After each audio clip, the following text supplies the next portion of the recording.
ಅವತ್ತಿನಿಂದ ಹೊರಗಿನ ಪ್ರಪಂಚಕ್ಕೆ ನನಗೆ ಸೇತುವೆ ಆಗಿದ್ದು ಈ ಪದ್ದುನೇ.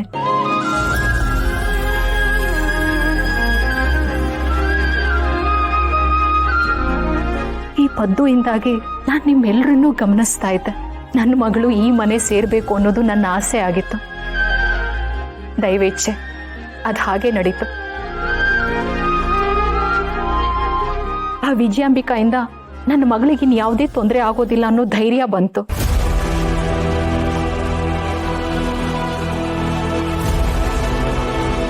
ಅವತ್ತಿನಿಂದ ಇವತ್ತಿನ ತನಕ ನನ್ನನ್ನು ಯಾವುದ್ಯಾವುದೋ ಜಾಗದಲ್ಲಿ ಬಚ್ಚಿಟ್ಟು ನನ್ನನ್ನು ಕಾಪಾಡ್ಕೊಂಡು ಬಂದಿದ್ದು ಈ ಪದ್ದುನೇ. ಇವತ್ತು ನಾನು ನನ್ನ ಗುರಿ ಸಾಧಿಸೋದಕ್ಕೆ ಕಾರಣ ಆಗಿರೋದು ಪದ್ದುನೇ. ಇಷ್ಟೆಲ್ಲ ಮಾಡಿ ಕೂಡ ತನಗೇನು ಗೊತ್ತೇ ಇಲ್ಲ ಅನ್ನೋ ಹಾಗೆ ಕೂತಿದ್ದಾರೆ.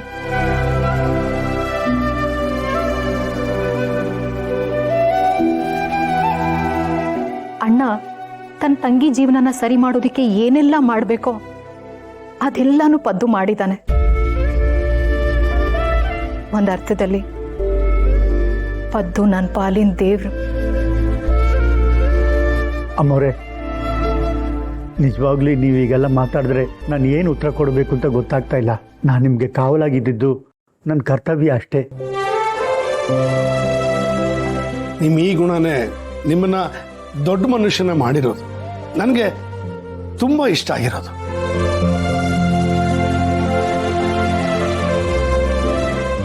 ನೀವು ಎಷ್ಟೇ ಎತ್ತರ ಬೆಳೆದ್ರೂ ಸಣ್ಣವರಾಗೆ ಇರ್ತೀರ ನೋಡಿ. ಪದ್ಮನಾಭ ಅವರೇ, ದೇವ್ರಿಗೆ ಒಳ್ಳೇದು ಮಾಡ್ತೀನಿ.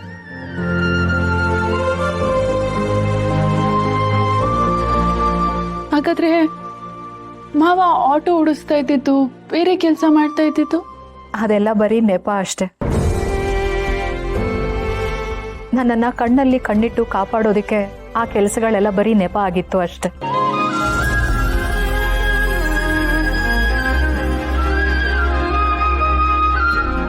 ರೀ, ನಿಜವಾಗ್ಲು ನಿಮ್ಮ ಬಗ್ಗೆ ನನಗೆ ಹೆಮ್ಮೆ ಅನ್ನಿಸ್ತಾ ಇದೆ.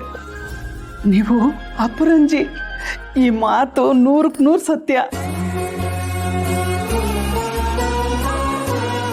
ಈ ಮನೆ ನನ್ನ ಪಾಲಿಗೆ ದೇವಸ್ಥಾನ ಇದ್ದ ಹಾಗೆ.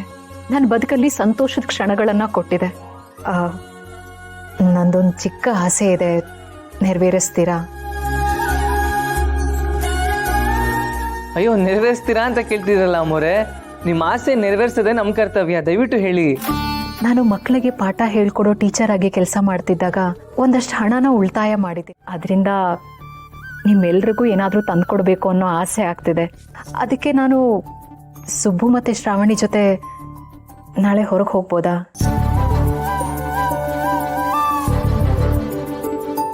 ನಂದಿನಿಮ್ಮ, ಇದೆಲ್ಲ ಯಾಕೆ? ನೀವು ನಮ್ಮ ಮೇಲೆ ಇಟ್ಟಿರೋ ಪ್ರೀತಿನೇ ನಮಗೆ ದೊಡ್ಡ ಆಸ್ತಿ. ಅಷ್ಟೇ ಸಾಕು. ಉಚಿ, ಪ್ರೀತಿ ಮನ್ಸಲ್ಲಿರುತ್ತೆ ಕಣೆ. ಅದಕ್ಕೂ ಮೀರಿ ನಮಗೋಸ್ಕರ ಏನೋ ಕೊಡಿಸ್ಬೇಕು ಅಂತ ಇದ್ದಾರೆ. ಯಾಕೆ ಬೇಡ ಅಂತಿದ್ಯಾ?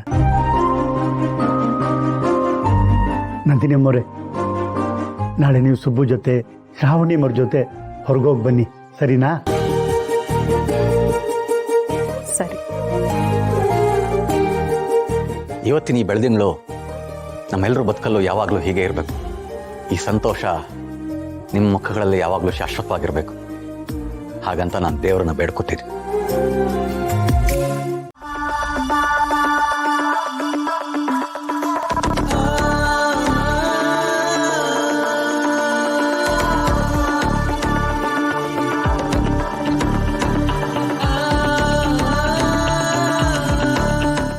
ನಮಸ್ಕಾರ. ನಮಸ್ಕಾರ. ಬನ್ನಿ, ಕುತ್ಕೊಳ್ಳಿ ಕುತ್ಕೊಳ್ಳಿ. ಪ್ಲೀಸ್ ಪ್ಲೀಸ್ ತಗೊಳ್ಳಿ, ಕುತ್ಕೊಳ್ಳಿ.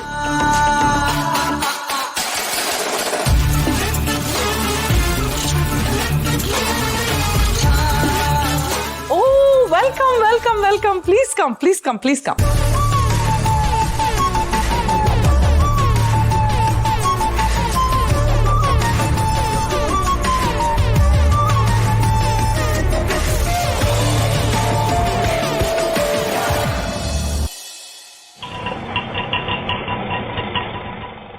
ಅಣ್ಣ, ಗಾಡಿ ಇಲ್ಲೇ ನಿಲ್ಸ್ಬಿಡ್ತೀರಾ ನಗಣ?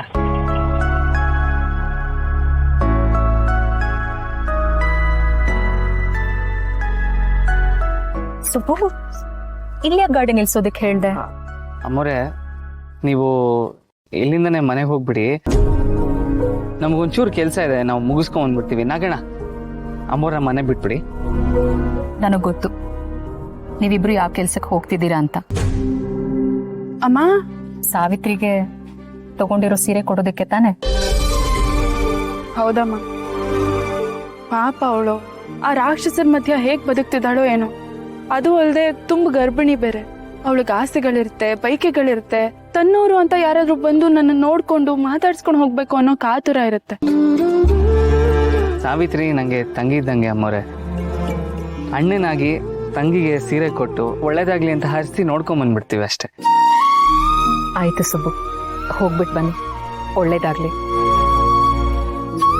ನೀವು ಆ ಮನೆಗೆ ಹೋಗ್ತಿದ್ದೀರಾ, ಯಾವುದೇ ಕಾರಣಕ್ಕೂ ಆ ವಿಜಯಾಂಬಿಕಾ ಕಣ್ಣಿಗೆ ಬೀಳ್ದೇ ಇರೋ ಹಾಗೆ ಸಾವಿತ್ರಿನ ಹೋಗಿ ಮಾತಾಡ್ಸ್ಕೊಂಡು ಬನ್ನಿ. ಸರಿ ಅಮ್ಮೋರೆ, ಅವಳಿಗೆ ಫೋನ್ ಮಾಡಿ ಆಚೆನೆ ಕರೆಸ್ಕೊಂಡು ಮಾತಾಡಿಸ್ಬಿಟ್ಟು ಅಲ್ಲಿಂದನೇ ಕಳಿಸ್ಬಿಡ್ತೀವಿ. ಬನ್ನಿ. ಅದೇ ನಾಗಣ್ಣ, ಅಮ್ಮೋರು ಹುಷಾರು.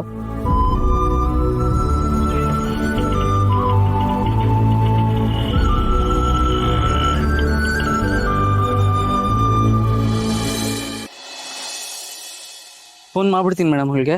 ಹಾ